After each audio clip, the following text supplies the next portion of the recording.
I just start recording and let's kick off. Thank you for joining us, and you are very welcome to our postgraduate open day here at Maynooth University. Thank you so much for joining us on this Tuesday afternoon.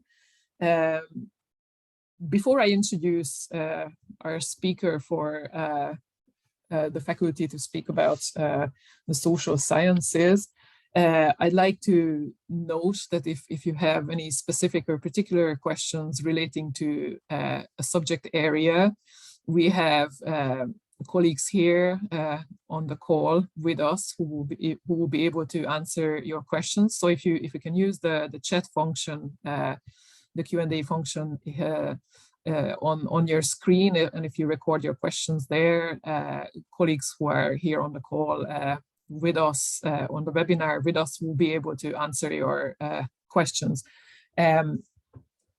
So without further ado, I'd like to introduce our speaker, who will be actually giving you a short presentation on the social sciences. Our speaker is Dr. Mark Maguire from our actual Faculty of Social Sciences. He is the Dean of the faculty, and Mark will be speaking to you about the social sciences and the benefits of undertaking a postgraduate program with us in the faculty. Mark? Thanks, Susanna. One of the most horrifying things that happened to me years ago is that I was participating in a conference and the entire conference decided to change the agenda on me and I had absolutely no idea what to do. So I'm going to inflict the same thing on this group, if you don't mind. I have to be somewhere else quite soon. So what I'm going to propose, if you don't mind, is that I'll give an overview, as you say, and then maybe some of my colleagues might want to jump in, because I think also they'll have far more specific knowledge for a start than I will, but also it can be a little bit strange, I think, even still after 2 years of a pandemic, to ask questions to people you don't know in this environment, whereas I think we might be able to direct things more like a roundtable discussion, if that's all right with my colleagues. So where will I begin? Well, let me say first of all a little bit about who I am and the Faculty of Social Sciences, and then I'll say a little bit about maybe some of the key messages I'd like folks to take away, and then you can have the more specific interaction with the staff members who've generously given their time.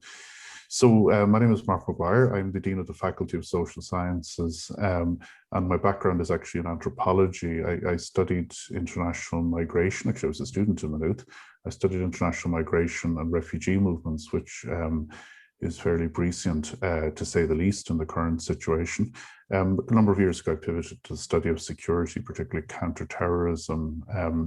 I often warn students of that in first year, because I've actually been trained by MI5 in lie detection. So just when you're handing up essays and things, I always kind of try to point that out just to terrify people. But enough terrible humor. So the Faculty of Social Sciences is the third and the largest, there's a comma there, faculty in the university. It has about 60% of the students, actually, and it's composed of 12 academic departments, and a number of the departments are, of course, represented here. And that stretches from 3 education departments across to some very large schools, such as business and the new School of Law and Criminology. But the disciplines represented here today are much more squarely in what you would call the social sciences, and at least what you recognize from other universities around the world. So we have a number of programs. It's also obviously not just the largest faculty, it's the largest postgraduate faculty by a long stretch. We have a number of new programs. I think you might hear a little bit about those today. We've got a very exciting program offering. And the kind of messages I want to give really to you today are basically this. First of all, it is very obvious to you, I think, in many areas, when you take on a postgraduate degree, what you'll end up doing after it. So if one is to study international marketing or business analytics, you have a strong sense that you'll end up with a job in business analytics. I think that's absolutely fair enough. But sometimes students and applicants, and we've all been to postgraduate open days, um, do, I think, need to sit down and think a little bit about their career and where it might go, and think about maybe non-normal routes, and think maybe about some of the disciplines that they wouldn't have thought of before, and the kind of exciting possibilities and opportunities that that opens up. Just for the sake of sorting reality, let me just start with anthropology, because I'm most familiar with that, and my colleague, Dr. Shandana Mathur, is here. So the anthropology department offers 3 programs, unless I'm completely wrong. Shandana will correct me. So there's an MA in anthropology, an MA in anthropology and development, and a Creole International Masters. So what I would do with that message is to say that we'll take anthropology, a discipline you may not have heard of before or may not be entirely familiar with.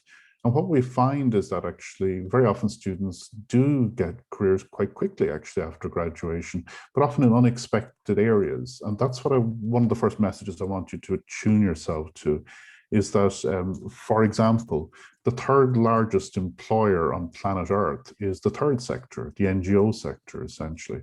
And many of the graduates of anthropology would go into not just formal and non-government organizations, the one you know, like Trócaire, Goal, etc., but also grassroots activist organizations and non-government entities. And that can often be really, really exciting. And not only that, but you also have anthropology graduates that would go into areas like user experience research or participatory health. And we have a number of actually quite celebrated graduates in the anthropology field in those areas at the moment, carving out quite a unique reputation. So don't imagine careers as having a straight line arrow. Think instead of the different possibilities and routes that can get you to a rich and fulfilling role in the world, basically, at the end. And let's be quite clear, the days of the single job for life are probably over. I say that with a degree of hesitation. I kind of like the idea myself, but the idea, you will change career more than once in life.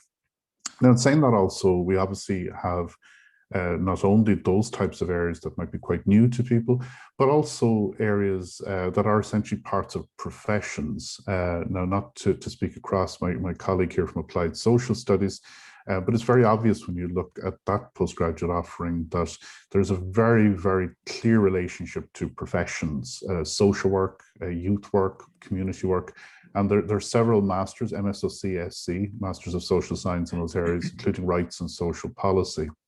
Now, the demand, of course, can be very, very high, but nonetheless, these are exceptionally worthwhile careers, much needed in our society. And I would encourage you to think very carefully about that. And I would say to you that that also requires personal characteristics that you need to reflect on yourself, I think, before you embark on those. So there's careers in unexpected areas, shall we say. There are careers in the professions as part of the outcomes from our programs. But also then when we think a little bit about the programs themselves, one of the most remarkable things in front of you on the menu is flexibility. And again, I would single out a department here just for illustrative purposes. There are others, which is the Department of Design Innovation, represented by Dr. Lindsay Ryan. The MSc in Design Innovation offered by that department has won not once but twice the Grad Ireland Postgraduate Course of the Year Award. And one of the reasons for that, aside from Lindsay's brilliance, is the fact that it's a remarkably flexible program delivered in burst workshop format, very tied into industry and to professions. And it's something I think I'm fairly confident it's a program that actually pioneered the notion of living lab in Maynooth, where real world problems are worked through in a kind of a studio environment within the program. So unexpected careers, flexibilities, professional courses. The other thing to think about, and I don't want to sound like I'm on a political soapbox here, is that many of the courses in social science you could simply classify as urgent. The Department of Geography, for example, runs, as is well known, the MSc in climate change, a climate science program. They have a postgraduate program in remote sensing and GIS. I would also point to my colleague here, Dr. Eilish Dillon from the International Development Department, who not only have a development studies master's, but also a prescient master's in security and peace building. Now, these are areas in which I think there will be students, I think some of them maybe in listening in or watching in here who will be interested in making a real difference. And what's important for me, at least in terms of the message, is to say not only are these urgent areas, but they're areas in which your true passion to make a societal difference will be nurtured by us with core skill sets that are transferable, not just in this area, but elsewhere. I'd also say that there are new programs. My colleague from sociology can talk a little bit about the refresh of the MA in sociology for digital societies. But things that you may have watched or looked at in the portfolio last year will be different. And it's important to ask questions about that, not just in terms of titles, but emphasis. We constantly refresh our programs and they don't remain the same forever because they are attuned to the world we actually live in. Now, I could say a few words also about economics, but I'll leave that to my colleague. The Masters in Economics is well known. It has produced some outstanding graduates over the years. And there's also the higher diploma there, which is both an exit route and possible entry route. But what I would say particularly about that, if Aileen will forgive me, is that it's one of those areas in which there's actually scholarships also available. And you should look not just for economics, but for many other programs across the faculty for departmental level, but also wider scholarships. Now, finally, on just information that I think is important, one thing to remember is that there are a variety of departments, many of which are represented here, that also offer MLITs, which are research masters. Now, they can be particularly suitable for you if you are interested in a flexible approach to your education, but they can also be programs that are fundable by the Irish Research Council, and there's a specific scheme there. So what I'm saying is that if you're interested not just in getting a master's degree, but getting a master's degree by research, there may be an opportunity for you to do that in a funded way. So keep an eye on those programs. I'm sure Lindsay, for example, in design innovation will want to mention one or two words about that. So let me just say a few words then as I start to wrap up, if you don't mind, and I'll pass over to the microphone to my colleagues who want to say a few words. So first of all, let me just say that it has been an unusual couple of years for the university, but for every university pretty much on planet Earth. And we have delivered a lot of our courses in either blended or online fashion. But we are looking forward next year to doing quite a bit more on campus, although we will hope to retain many of the features of the blended environment that actually worked, particularly to support students. But it's also great to see when you're on campus to walk around the recent construction of the new Technology and Society and Innovation building, a €60 million development, and that will house really top quality postgraduate spaces for teaching that will be shared amongst all the faculty departments. Collaborative teaching spaces and studios would be quite key to that. And we have a number of other facilities that will be shared that we're very much looking forward to opening in the next while. So Maynooth University, it is a wonderful place to do your postgraduate study. You'll find the course pretty much for you. And I think represented here today, you'll find courses that you probably haven't thought of. You'll find career outcomes that you probably hadn't thought of. You'll find opportunities for scholarships, opportunities for more flexible learning. And also, and I do hope of the 12 attendees, there are some of you there who are also interested in making a contribution to our society and to our world in an urgent area. We kind of need you, if you want to put it that bluntly. We need shoulders to the wheel. We need all the thoughts we can, all the ideas and innovation we can in areas like international development, peace building, security, climate science, and digital transformation represented by sociology. So what I'll do, if you don't mind, is maybe suggest that my colleagues, maybe each, there's only 5 or 6 of us, want to say a few words. Some of you may want to correct something I've said, and maybe at the end of that, then we can take some questions, if that's right, Susanna. I think you're muted, and I hope I wasn't muted for that entire speech. Oh, sorry, I muted myself. Yeah, force of habit. Yeah, of course. Yeah. If colleagues are open to saying a few words, and we'll take questions at the end. Very good. Maybe Hilary is first. She has her microphone open there. Hi, how are you? My name is Hilary Tierney. I'm from the Department of Applied Social Studies. And I suppose briefly put, we're a mission-led and a mission-driven department with a commitment to human rights and social justice. And I suppose at the postgraduate level, in particular, we do that through 3 separate but connected Masters of Social Science program. And I suppose these programs are a particular interest to people who are interested in working in the areas of social policy, social work, community work, and youth work. So professional arenas around social change and social justice. And I think that's probably the main thing to be said. So the programs are really designed to develop people's capacity in terms of social analysis, policy analysis, and social research, on the one hand through the Masters in Social Policy, with a strong focus on human rights. The social work degree, social work master's qualification has a focus on developing people's capacity to be able to register as professional social workers and work in the arena of social work at the end of the program. And that program is recognized by CORU as preparing people for that. And then in the area of community work and youth work, it's very much about working with people collectively and very directly around addressing issues of inequalities and social justice, and working very directly, I suppose, to try and make a positive change in the world. And one, as we know in the world, we see the world around us at the moment, the sort of change that needs to happen. And those programs are both recognized as professional qualifications in community work and youth work.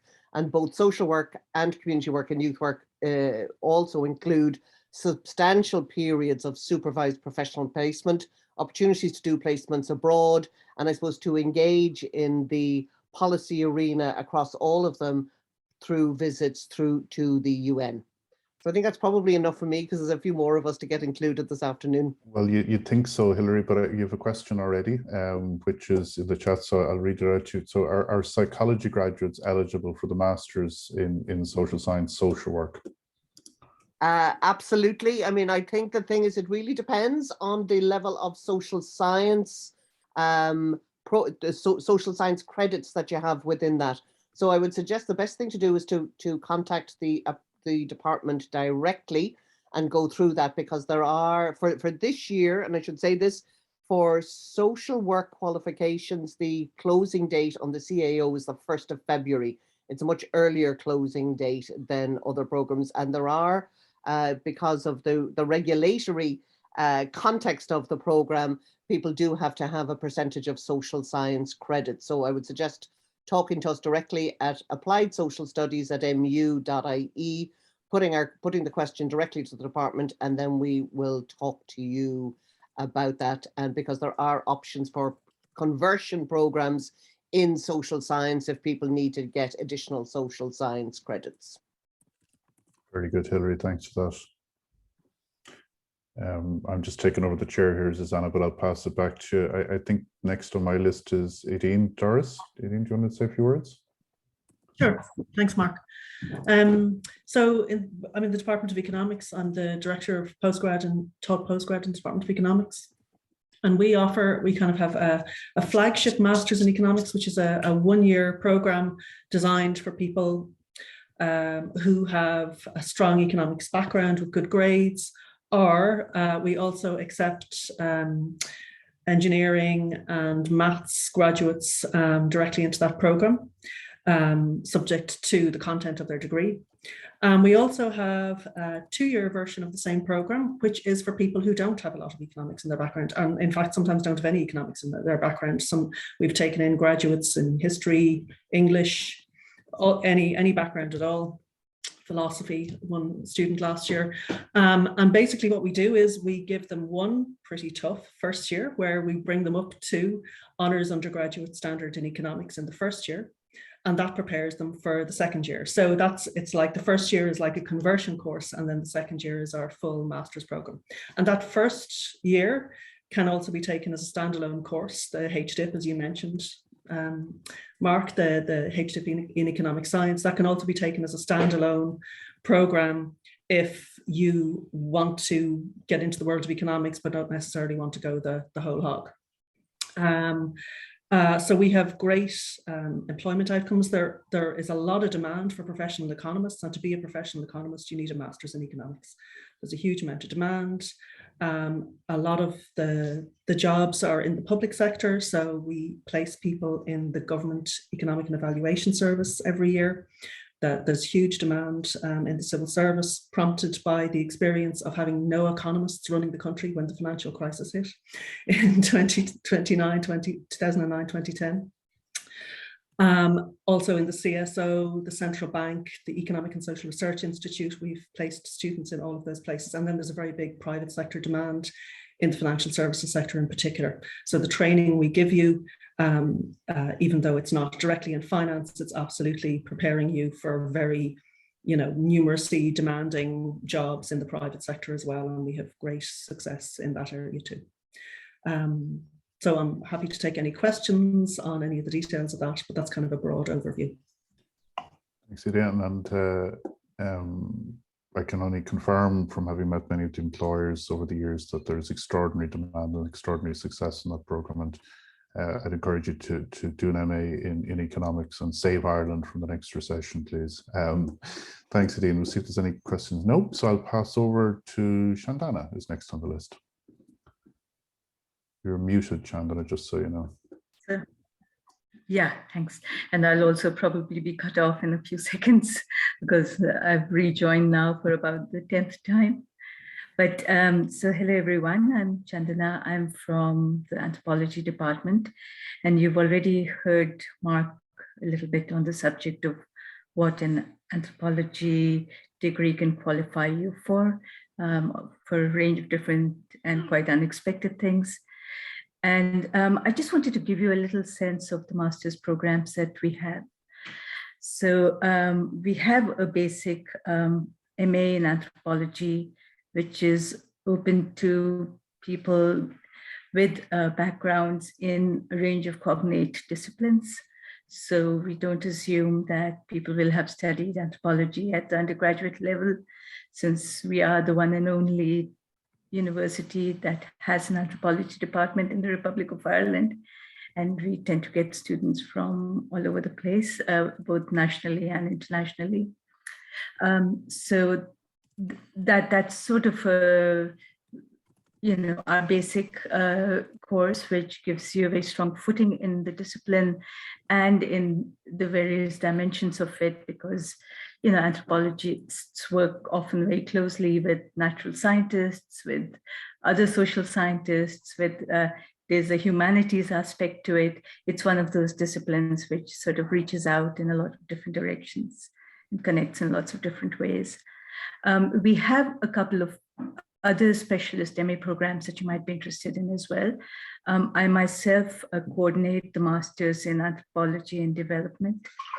And this program really came into being because a number of people who worked in international NGOs in Ireland, I suppose people particularly from Concern and Trocra were getting in touch with the department head at that time, saying that they wanted to think back about their field experiences, just reflect on them through reading anthropology, and were wondering if there was a program that was very specifically geared towards that. And he said that there wasn't, but that we would come up with one. And so we've had this very exciting program, which often has practitioners as well as people who are interested in issues of international development and global justice. Apart from that, we also have a combined European master's degree, which is really, again, gets a lot of interest from students, which basically is a kind of a combination master's in a consortium of European universities, 7 European universities, Vienna, which created it, but also the universities of Lyon, Ljubljana, Barcelona, the Autonomia in Barcelona. I'm going to lose count as I try to tell you. Poznan in Poland. who am I forgetting? I'm sure I'm forgetting somebody. Stockholm syndrome. It could be Stockholm. Actually, Stockholm have stepped out, and it's Bern who have joined us. But I don't know if I've counted up to 7, including Maynooth, but there's 7 different universities. And the deal is that our students spend 2 semesters in their home institution and 2 in either one or 2 of the others. And again, this offers chance to do research and fieldwork in one of the different contexts. We also have a master's in linguistic anthropology, which is, perhaps we are the only university in Europe of one. And I can actually talk in more detail, not wanting to take up all time, especially since Mark has already sort of put a plug for our department. Well, I think, Shandana, you're actually someone who had been in our department. You're breaking up, actually, Shandana, so your timing is excellent. There is a question about who to contact from Elliot in the chat about the Anthropology and Development Program. So I think that's yourself, actually. Okay. But maybe you can answer That's Elliot right. in the chat. Perfect. I'll type in the answer. Perfect. Thank you. Especially since I think. Thank you. Very good. I'll pass over to Eilish then, and Susanna, would you mind taking the chair? I need to be elsewhere if that's okay. Thank you. Thank you for joining us.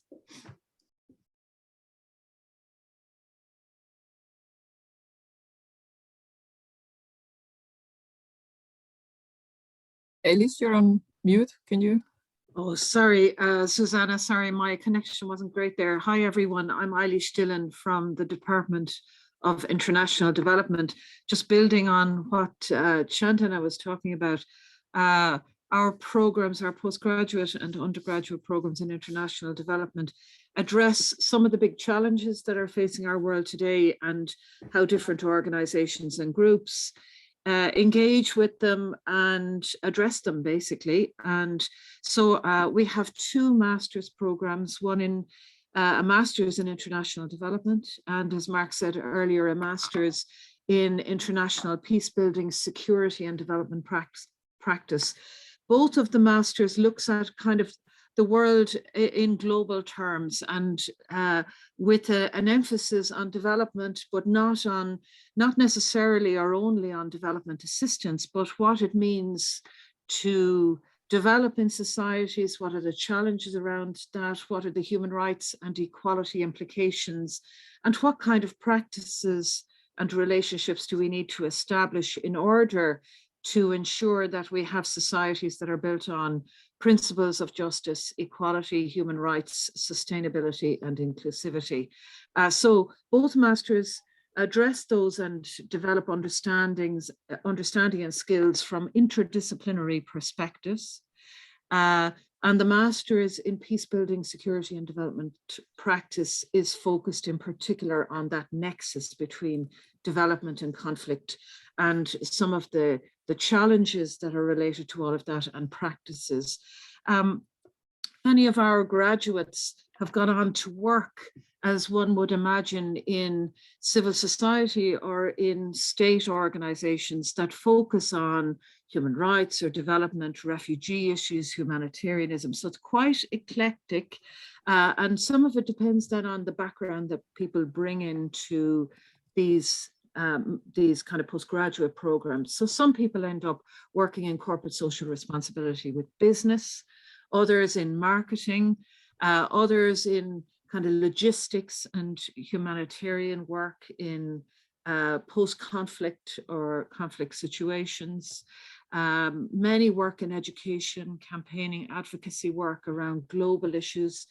And that brings me to talk about a new program that we're leading with a number of departments within the faculty, including Hillary's department, it's for educators and workers in global citizenship education. So it's not a master's program, but a certificate.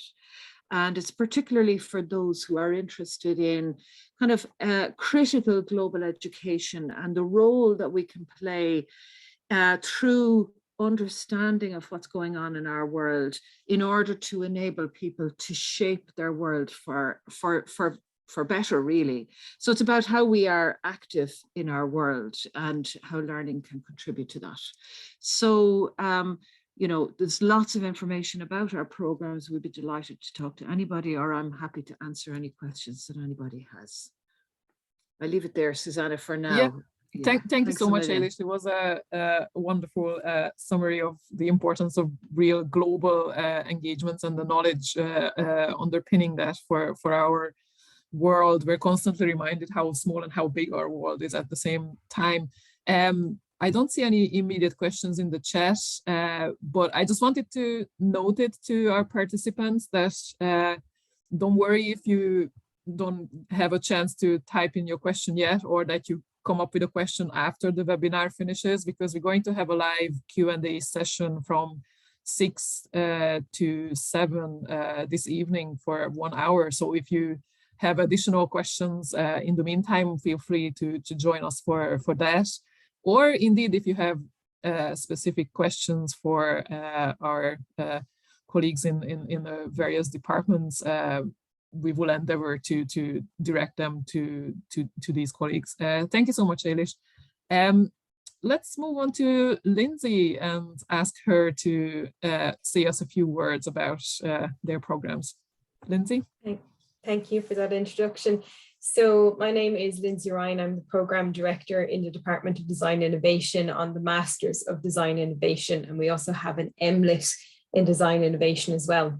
And really what we produce at the end of our course are critical thinkers and problem solvers.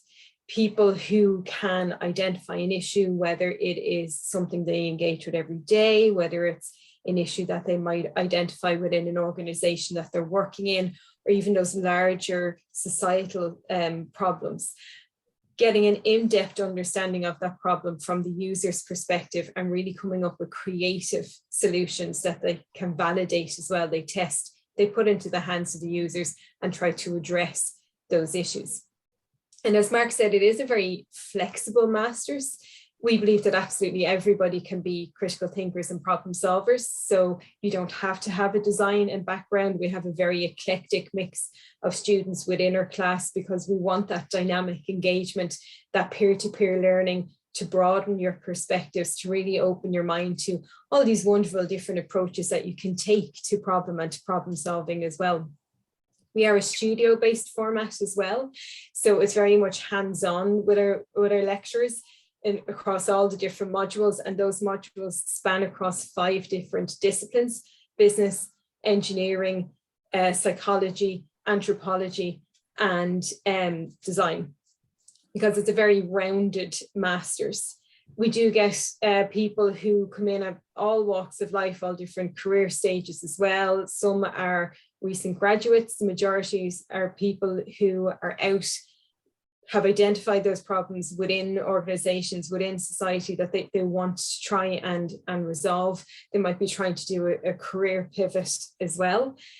For the MLit then, it's slightly different. It's more for the independent learner. And that is where you get assigned a supervisor that will work with you and bring you through the same journey, but in a less formally structured way that you would see in our MSc in Design Innovation. But what I would say is that it is highly adaptable. We get, as I said, a very eclectic mix of students across a very broad range of different industries as well, because there are needs everywhere. And it gives you that confidence to go out and to be an innovator, to actually implement change and to make a difference, to apply it within your own career afterwards. So it's a very flexible, highly adaptable master's. Thank you so much, Lindsay. That sounds very interesting, especially the students from various backgrounds in the same classroom. The interactions must be really fascinating, and I suppose the applicability of problem solving is definitely a transversal skill. I don't see any immediate questions in the chat, but I'd like to encourage our attendees that if they have any questions, either to Lindsay on the design innovation programs or on something else, pop them in the chat and we'll answer them for you. Or indeed, we have a Q&A session from 6 o'clock if you think of something in the meantime. let's move on to hear about programs in sociology. I'd like to ask Paul to say a few words about that. Sure. Thanks, Susanna. Hi, my name is Paul Ryan. I'm with the Department of Sociology. We have two programs, one which is called the Masters in Societies in Transition, and one is called Digital Societies. So I'm the coordinator of the first one, and Africa, who'll be here later, is the coordinator of the Digital Societies one. So I suppose just to say about us, and I suppose it's shared in the faculty, our